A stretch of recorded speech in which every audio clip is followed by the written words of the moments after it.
बिस्मिल्लाहिर्रहमानिर्रहीम। अस्सलाम वालेकुम। लेक्चर मैथमेटिक्स और क्लास 9th के साथ चैप्टर 1 और एक्सरसाइज 1.6 है और क्वेश्चन नंबर हमारे पास 1 है बाय द इन्वर्जन मेथड।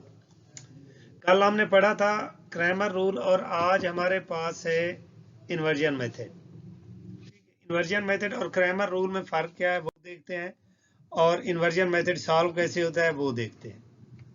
ठीक है, क्वेश्चन हमारे पास क्या है, 3x minus 4y is equal to 4, x plus 2y is equal to 8।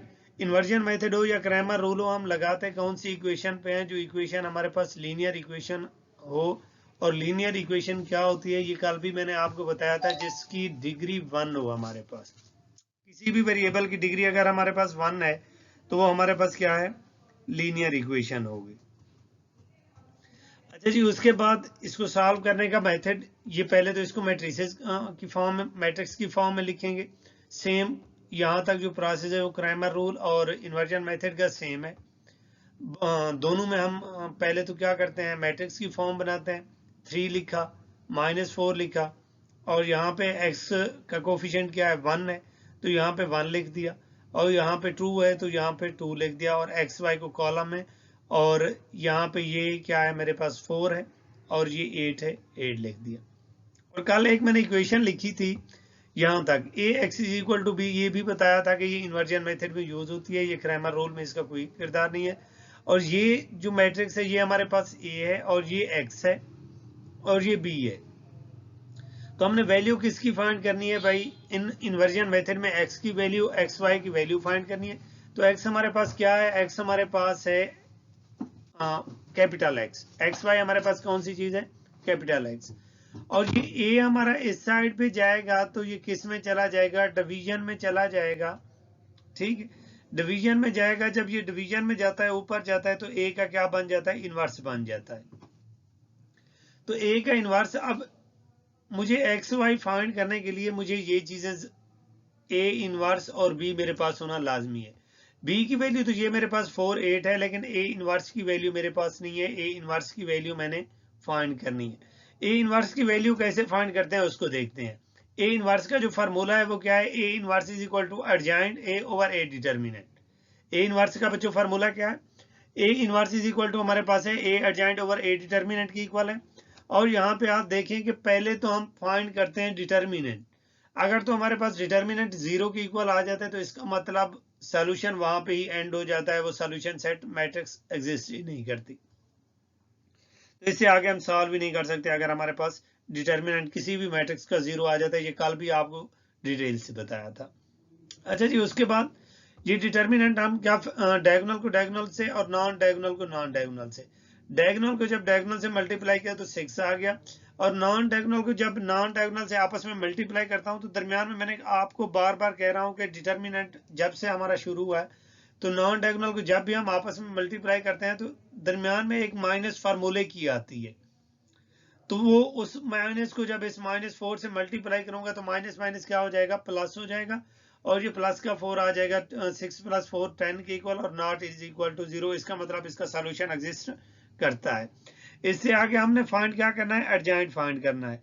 तो एडजॉइंट हमारे पास क्या चीज होती है, एडजॉइंट वो चीज होती है जब हम किसी भी मैट्रिक्स की को डायगोनल के एंट्री चेंज कर देते हैं और नॉन डायगोनल के साइन चेंज कर देते हैं। ये ऑलरेडी आप इसको देख चुके हैं, डायगोनल की जब हमने एंट्री चेंज करनी कर देते हैं और नॉन डायगोनल के साइन चेंज कर देते हैं। एडजॉइंट देखें, ये मेरे पास ए मैट्रिक्स है, ये डायगोनल एंट्रीज है। इस डायगोनल एंट्रीज में इनकी मैं क्या कर दूंगा, जगह चेंज कर दूंगा, और इनके नॉन डायगोनल के साइन चेंज कर दूंगा। यहाँ पे 2 3 की जगह मैंने 3 2 की जगह 2 3 लिख दिया, और यहाँ पे ये -4 था तो प्लस का 4 बन गया, और 1 था तो माइनस का 1 गया, माइनस का 1 बन गया। और ए इनवर्स मेरा यहाँ पे अगर मैं आऊं तो देखूं किस चीज की इक्वल था, एडजॉइंट ओवर ए डिटर्मिनेंट की इक्वल था। तो यहाँ पे देखें ए एडजॉइंट की वैल्यू, ये वाली एडजॉइंट की वैल्यू, और ओवर में क्या है मेरे पास डिटर्मिनेंट है, तो ए का डिटर्मिनेंट किस चीज की इक्वल था, 10 के इक्वल था। तो यहाँ पे ए डिटर्मिनेंट की वैल्यू मैंने पुट कर दी इस इक्वेशन में। अगर आप यहाँ पे लिखना चाहें तो ये भी, इसको इक्वेशन 1 का नाम दे सकते हैं आप, इसको इक्वेशन 1 दे दें, और इसको इक्वेशन 1 देखें, यहाँ पे आके लिखें कि पुटिंग इन इक्वेशन 1, ठीक है, यहाँ पे आके आप लिख दें कि पुट इन इक्वेशन 1, तो ये भी आप कर सकते हैं।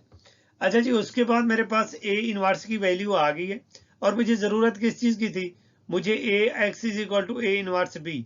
जब ए इनवर्स की वैल्यू आ गई तो उसको मैंने बी से क्या कर देना है, मल्टीप्लाई कर देना है।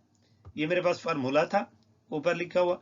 अच्छा जी, यहाँ पे मैंने ए इनवर्स की वैल्यू लिख दी, ये इनवर्स की वैल्यू है। यहाँ पे मैंने 1/10 कर दिया, चूंकि इसके साथ 1 लिखा हुआ है तो इसको मैंने अलग लिख दिया 1/10 और इसको साथ में लिख दिया। अब चूंकि ये इसलिए लिखा कि मुझे मल्टीप्लाई करना आसान हो जाएगा। अब इसको मैं क्या करता हूँ, मल्टीप्लाई करता हूँ जी। देखिए, इनको मल्टीप्लाई करता हूँ तो 2 को मैं 4 से करूंगा और 4 को किससे करूंगा, 8 से करूंगा। तो -1 को 4 से और 3 को 8 से मल्टीप्लाई करूंगा। यहाँ पे 2 को 4 से किया 8 आ गया और 4 को 8 से किया तो 32 आ गया। -1 को 4 से किया और 3 को 8 से किया, ठीक, ये चीज मेरे पास आ गई। 8 और प्लस 32 कितना बनता है, 40 बनता है। -4 प्लस 24 कितना बनेगा, 20 बन जाएगा जी। यहाँ पे अब इस 10 को डिवाइड कर दें, 40 पे भी 10 को डिवाइड करते हैं और 20 पे भी 10 को डिवाइड करें। अगर इसको डिवाइड करें तो मेरे पास क्या बनता है, 4 और 2। एक्स की वैल्यू मेरे पास क्या है, एक्स की वैल्यू 4 और वाई की वैल्यू क्या है, 2 है। तो ये मेरे पास इसका आंसर है, या इसको सॉल्यूशन सेट में भी आप लिख सकते हैं जी। बेटा ये था आपका क्वेश्चन इन्वर्जन मेथड का।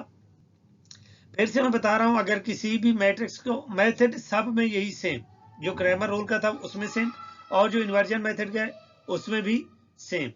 अगर किसी भी क्वेश्चन का डिटर्मिनेंट अगर 0 के इक्वल आ जाता है तो वो बेटा आपका जो क्वेश्चन होगा वो क्वेश्चन उसका क्या होगा, पॉसिबल नहीं होगा, सॉल्यूशन सेट आगे पॉसिबल नहीं होगा।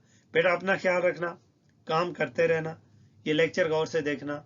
इस टाइम के लिए अल्लाह हाफिज।